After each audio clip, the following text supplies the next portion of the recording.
Cette semaine, Destination Francophonie vous emmène à Odessa, dans le sud de l'Ukraine.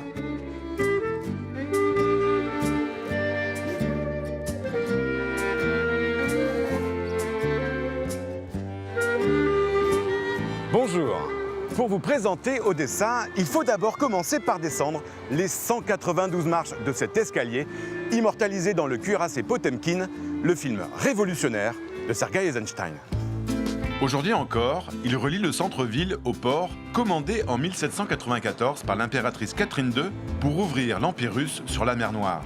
Ce port a rapidement fait d'Odessa une ville cosmopolite.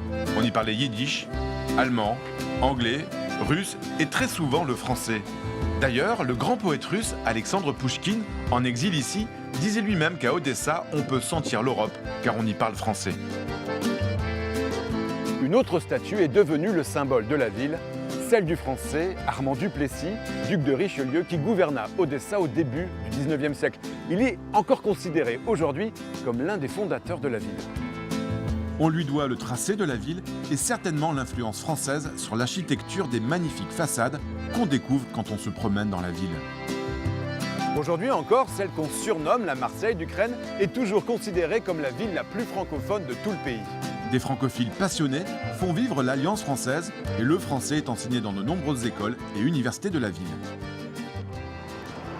Et ce soir, toute la communauté française d'Odessa se retrouve à l'occasion de la visite du nouvel ambassadeur de France en Ukraine et pas n'importe où, chez le consul honoraire de France, qui n'est pas n'importe qui, c'est un entrepreneur ukrainien dans le monde du vin et vous allez le voir, c'est un domaine qui a son importance ici pour la francophonie.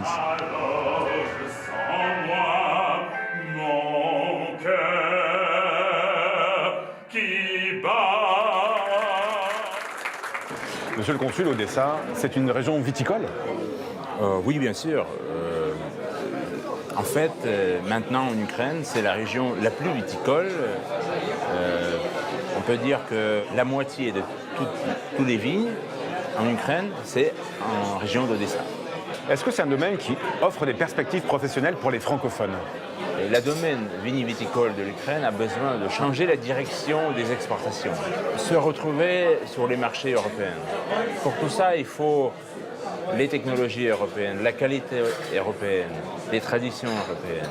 Et c'est pour ça que nous avons vraiment besoin des vrais spécialistes. Et la France, dans ce domaine, a une expertise ? À mon avis, la France est la meilleure. Donc pour un jeune francophone d'Odessa, c'est possible de trouver un travail dans le domaine du vin ?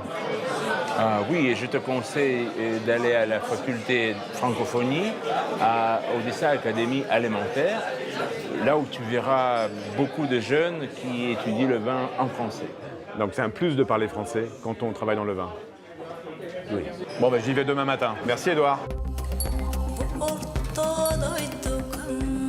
Il y a de différentes nuances de couleurs pour chaque type de vin.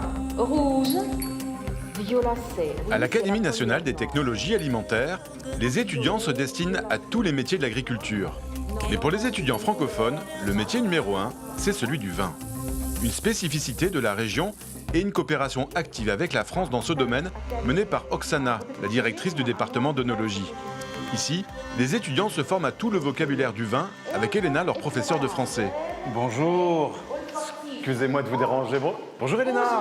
Bon, ça va ? Bonjour Oksana. Bonjour. Combien d'étudiants qui étudient l'œnologie ici à l'Académie ? Je la connais, 30 étudiants étudient l'œnologie à notre université. Alors pourquoi ils apprennent l'œnologie en français ? Quelles perspectives ils ont ?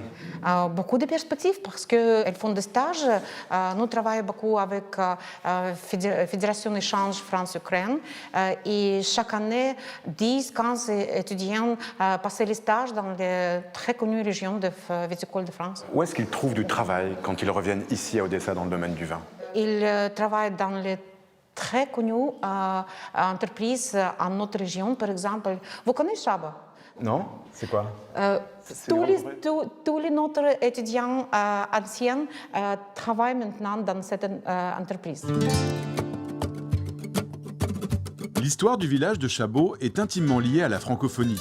Il a été fondé en 1822 par des Suisses du canton de Vaud qui ont migré dans la région au XIXe siècle pour créer une colonie vinicole. On les appellera les vignerons du Tsar. 200 ans plus tard, l'entreprise Chabot est la plus grande exploitation de la région viticole d'Odessa. Elle emploie plus de 1000 personnes. Elle est aussi devenue un centre d'application pour les étudiants de l'académie. Oksana y intervient d'ailleurs comme consultante. On doit le développement de Chabot à une famille géorgienne qui reprend le domaine en 2003. C'est dans les vignes que je rencontre Georgi, le fils qui dirige aujourd'hui cette entreprise familiale. Georgi, quel type de vin vous proposez? Aujourd'hui, nous faisons le vin, presque tous les produits de raisin, parce que c'est vraiment une grande culture de vin ici. Et nous avons 30 différents types de raisins, les autres traditionnels cépages européens, comme les Cabernet Sauvignon, comme là. Ça, c'est du Cabernet Sauvignon? Exactement.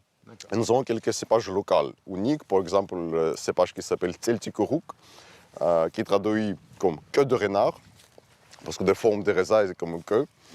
C'est vraiment un vin blanc sec avec très intéressant profil dans la bouche. Est-ce qu'aujourd'hui, en Ukraine, c'est important d'avoir des Ukrainiens qui sont formés à l'étude du vin? Exactement, c'est très important. L'histoire du vin existe en Ukraine pour plus de 20 000 ans. C'est vraiment une grande histoire et nous voudrions pour les très bons spécialistes ukrainiens pour travailler dans cette vigne. Pourquoi c'est important que des jeunes Ukrainiens fassent des études dans le domaine du vin en France?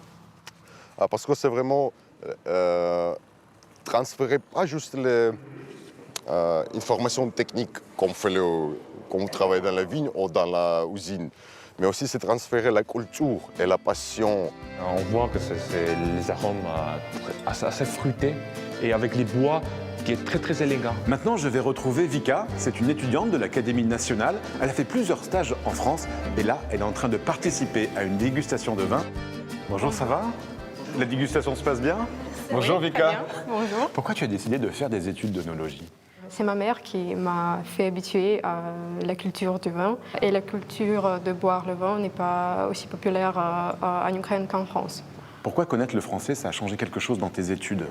Ça m'a donné la possibilité d'avoir cette expérience, d'aller en France et faire le stage là-bas. C'est aussi très enrichissant au niveau culturel et au niveau humain. Alors si vous souhaitez en savoir plus sur la francophonie à Odessa, rendez-vous sur notre site internet. Nous, on se retrouve bien sûr la semaine prochaine pour une nouvelle destination. Et d'ici là, eh bien, bonne semaine à tous sur la planète francophone. Salut!